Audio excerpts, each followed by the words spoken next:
बनाते हैं। अब मांगते हैं कि माया से भगवान हमें बचाए, आप हमें बचाओ, फिर भी माया घसीटती है। नहीं, घसीटती है बात अलग है, लेकिन हम ना घसीटे। माया कभी हाथ पकड़ के किसी को घसीटा है आपने देखा है? किसी ने देखा माया कि हाथ पकड़ के घसीटती? माया का कार्य होता है आकर्षण करना। रुपए में आकर्षण माया का, स्त्री में आकर्षण माया का, पुरुष में आकर्षण माया का, भोग सामग्री में, वस्त्र में, मकान में, गाड़ी घोड़ा में, प्रतिष्ठा में, आकर्षण को माया कहते हैं। आप उस आकर्षण से अपने को बचा लीजिए, माया से बच गए।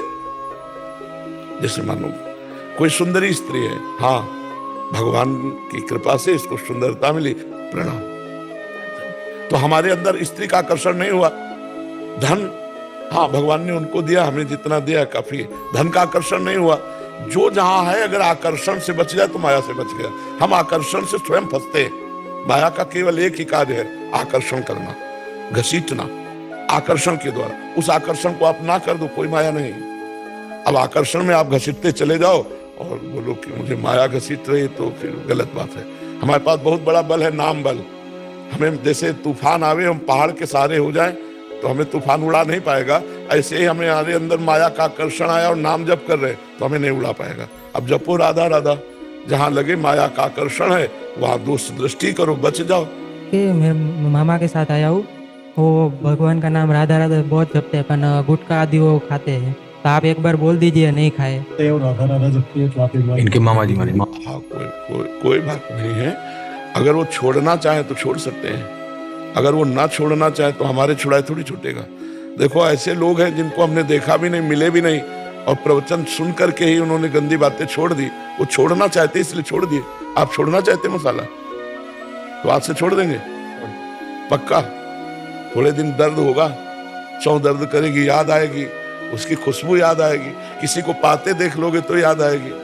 महाराज जी, पर एक डर भी लगता है कि ऐसा सुना है कि छोड़ देने से भी कोई कैंसर वेंसर जैसा हो जाता है, तो खाने से कैंसर नहीं होगा, छोड़ने से कैंसर होता है। आदत लग गई होती है तो, और फिर कैंसर हो जाएगा और तब डॉक्टर छुड़वाएगा तब। अभी आपकी कृपा रहेगी, छोड़ देंगे। हाँ छोड़ दो, अभी छोड़ दो, अभी कैंसर नहीं है, इसी से कैंसर होता है। एक डॉक्टर नहीं आए थे, उन्होंने कहा था महाराज जी आप शराब और इस पर बहुत निषेध करते हैं, लेकिन मसाला बोले कीड़े पड़ जाते हैं। हाँ वो डॉक्टर थे, बोले कीड़े पड़ जाते हैं मसाला, यहीं बैठ के बोले थे। तो मसाला तो बहुत ही खतरनाक चीज है। कै पुड़िया पाते हो रोज? 8-10 ज्यादा, 15-20। आज से छोड़ दो, ठीक है? 1 महीने बाद हमको बताना कि क्या हालचाल है आपके, पक्का 1 महीने। अब जब बीच में तलब लगेगी तो क्या करोगे? राधा राधा नाम जप कर लेंगे आपका। बढ़िया बढ़िया, ये दवा बढ़िया है, इससे ठीक हो जाओगे, ठीक है? जगजीत सिंह जी, न्यूजीलैंड से। वाहिगुरु जी के खालसा। वाहिगुरु जी की फतेह। राधे महाराज जी। महाराज जी लिख रहे हैं कि आपकी बलिहारी जा रहे हैं, कह रहे हैं जब से आपका सत्संग सुना है तो इनको गुरुवाणी और ज़्यादा अच्छे से समझ आने लग गई जो ऐसे पहले पढ़ते थे। इन्होंने पहली बार आपकी वीडियो से दोष दर्शन शब्द सुना था और दैन्यता का पूरा, फिर इन्होंने गुरुवाणी में जो पढ़ा वो बहुत सारे शब्द गुरुवाणी में दैन्यता और दोष दर्शन किस पे नहीं करना वैसे वाले निकले। ये कह रहे हैं कि आपने तो बहुत अच्छे से उसका अध्ययन किया है, आपके हिसाब से क्या क्या सावधानियां रखनी पड़ेंगी कि जो शब्द हैं, जो दैन्यता है, दोष दर्शन और ना हो, ये और अच्छे से हम अपने जीवन में उतार पाए? एक बात से सब बात समझ जाएगी। घट घट में जो रमा है उसे ही राम कहते हैं। गुरुवाणी में जो घट घट में रमा है वही राम है। हम नाम जप करें और उसको हर घट में देखें तो हम निंदा कर ही नहीं सकते, हम दोष दर्शन कर ही नहीं सकते, क्योंकि हम भगवत दर्शन कर रहे हैं। दो दर्शन एक साथ नहीं होते।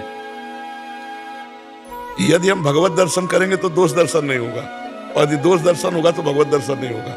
पक्की बात ना? तो हम सब में भगवत दर्शन करें और नाम जप करें, इसी से सब पूर्ण हो जाएगा। अलग अलग हमको बटोरने की जरूरत नहीं। शब्द नाम जप करें और सब में भगवत दर्शन करने की भावना करें, सब ठीक हो जाएगा। मेरा वैसे क्वेश्चन जो सी वो है कैसे जो गुरबानी विच लिखा ना, नानक नीच कह विचार, और गुरु नानक आपने नीच कहे वो सग नानक दरबार मस्ताना। ये देखो, जब डाल में फल आ जाता है ना तो नीचे झुक जाती है। जो गुरुवाणी में लिखा है उसे हम संस्कृत में बोल रहे हैं। सुनो, तृणादपि सुनीचेन तरोरि सहिष्णुना अमानिना मान देन कीर्तनिया सदा हरि। जो हरि का नाम जप करते हैं उनको ऐसे बनना चाहिए अपने को तृण से नीच, तृण से भी छोटा, वृक्ष से भी सहनशील, और दूसरों को सम्मान देना और अपना अमानी रहना, तभी नाम का फल। तो जब नाम रूपी धन आपके अंदर बढ़ेगा ना, तो अपने आप नीचे हो जाओगे। जिस पलड़े में भार होता है ना, वो नीचे आ जाता है। जिस डाल में फल होता है ना, वो झुक जाती है। जिसके पास भजन होता है ना, वो दैन्य हो जाता है।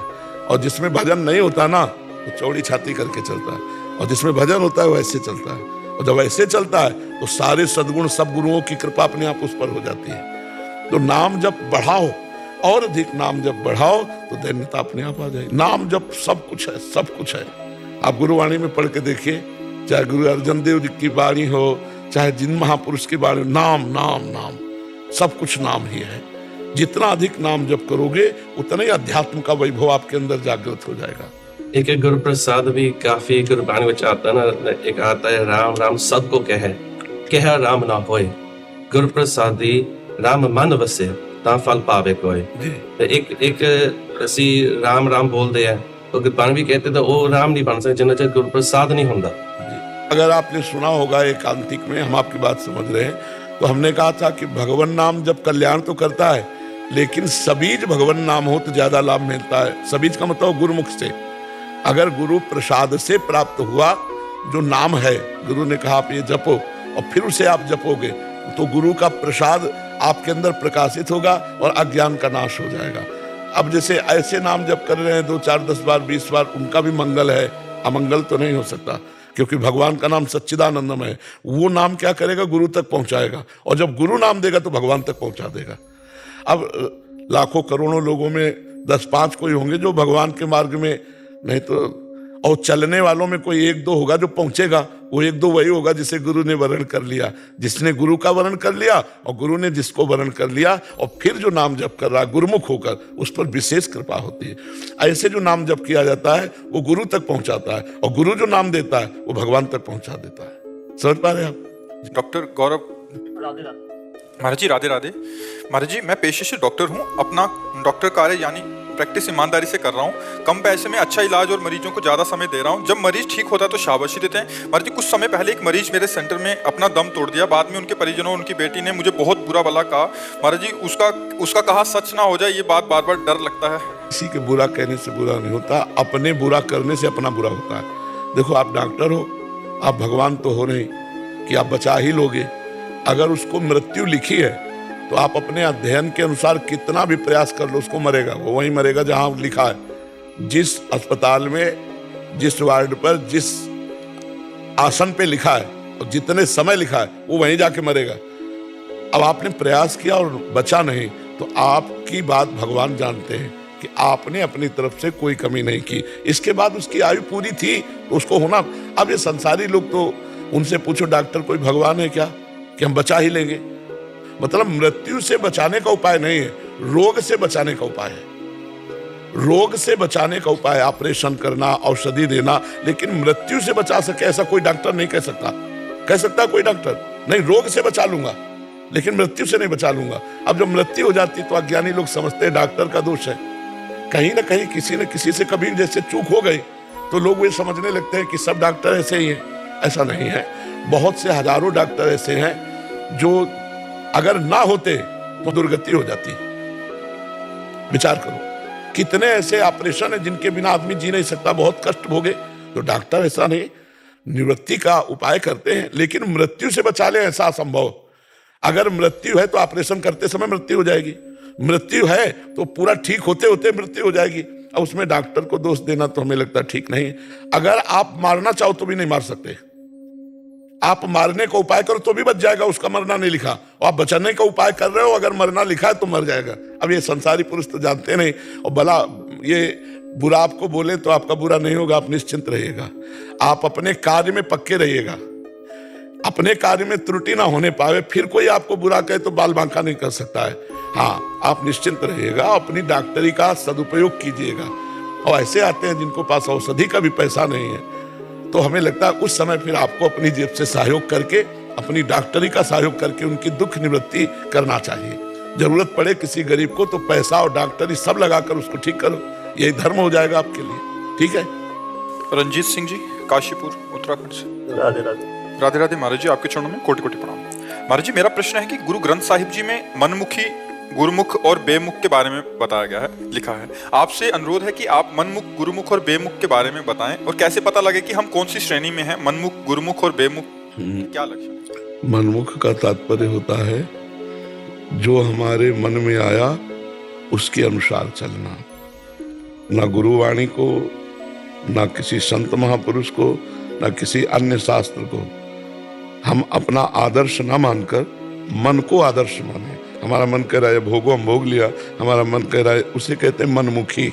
मनमुखी चाल, इसकी दुर्गति होती है, मनमुखी चाल वाले की दुर्गति होती है। और गुरुमुखी, वो जो करेगा वो गुरु आज्ञा के अनुसार करेगा, गुरु आज्ञा के विरुद्ध कभी वो एक सोच भी नहीं कर सकता। उसका मन गुरु का अनुसरण करेगा, उसके आदर्श होंगे गुरु, वो गुरु के चरण चिन्हों पर चलने की कोशिश करेगा, वो कभी गुरु आज्ञा का उल्लंघन नहीं करेगा, कभी गुरु के विमुख नहीं चलेगा। और तीसरा गुरु विमुख, एक है मनमुखी, एक है गुरुमुखी और एक है विमुखी। जो गुरु से विमुख है, गुरु की आज्ञा का पालन नहीं करता है, गुरु बनाए है लेकिन विमुख है, वो मनमानी आचरण करने वाले के तुल्य ही माना जाएगा, वो गुरु की आज्ञा का पालन नहीं करता। इन दो में पतन है और एक में उन्नति है। गुरुमुखी उन्नति को प्राप्त होता है और मनमुखी और बेमुखी ये दोनों पतन को प्राप्त होते हैं। इनके द्वारा ऐसे आचरण बनते हैं जो परिणाम में दुख, क्लेश, अशांति और भवबंधन प्राप्त होता है। और गुरुमुखी का निश्चित कल्याण होता है क्योंकि गुरु आज्ञा पर चलता है, गुरुवाणी के अनुसार चलता है, नाम जप करता है, जैसी गुरु आज्ञा है वैसी सेवा करता है तो उसका कल्याण हो जाता है। कल्याण होता गुरुमुखी का है, न मनमुखी का होता है, न बेमुखी का होता है। समझ पाए आप? बाबा जी कैसे पता लगेगा हम मनमुख हैं या गुरुमुख हैं? अब ये देखना पड़ेगा ना कि आप अपने मन के अनुसार चलते हो, गुरु के विमुख होकर चलते हो या गुरु के अनुसार चलते हो। ये आपको देखना होगा, आपको अपना न्यायाधीश बनना होगा और आपको जांच करनी होगी कि आप गुरुमुखी भाव से चलते हैं या मनमुखी भाव से चलते हैं या बेमुखी भाव से चलते हैं। समझना पड़ेगा। जो गुरु ग्रंथ साहब है, गुरुवाणी ये है, उसके अनुसार नहीं चलोगे तो शांति नहीं मिलेगी। गुरुवाणी के अनुसार चलने वाले को निश्चित शांति मिलेगी, निश्चित उसको लक्ष्य की प्राप्ति होगी। तो आपके गुरु ग्रंथ साहब हैं, आप उनका गान कीजिए और उनके मर्मज्ञों से चर्चा कीजिए जिससे पता चले। गुरुवाणी में दो बातें बहुत जोर की कही गई, एक तो नाम और दूसरा साधु सेवा। सेवा, हाँ सेवा, गुरुवाणी जो है वो सेवा, चाहे गुरु सेवा, चाहे समाज सेवा, चाहे गुरुद्वारे में सेवा या चाहे व्यवहार में सेवा। सेवा और सुमिरन दो बातें बहुत जोर की है।